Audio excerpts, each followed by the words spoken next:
Kejaksaan Agung kembali menjadwalkan pemeriksaan mantan Jaksa Agung Muda Tindak Pidana Khusus atau Jampitsus Febri Adriansyah pada Jumat 24 Juli 2026.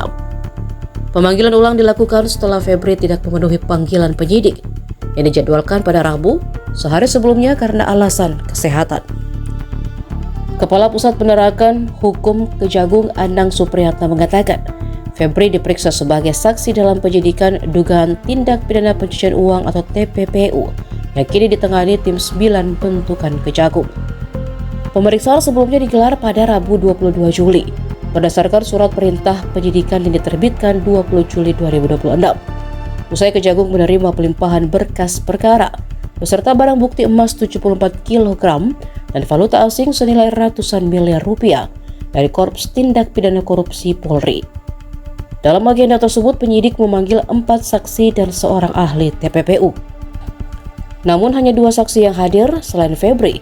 1 saksi lainnya berinisial RH juga mangkir tanpa memberikan alasan kepada penyidik. Kejagung membentuk tim 9 untuk menangani perkara ini guna menghindari potensi konflik kepentingan dalam proses penyidikan. Pemeriksaan juga dipantau tim dari KPK, Komisi Kejaksaan, Kortas Tipikor Polri dan Lembaga Perlindungan Saksi dan Korban sebagai bagian dari pengawasan proses hukum. Download Tribun X sekarang, menghadirkan lokal menjadi Indonesia.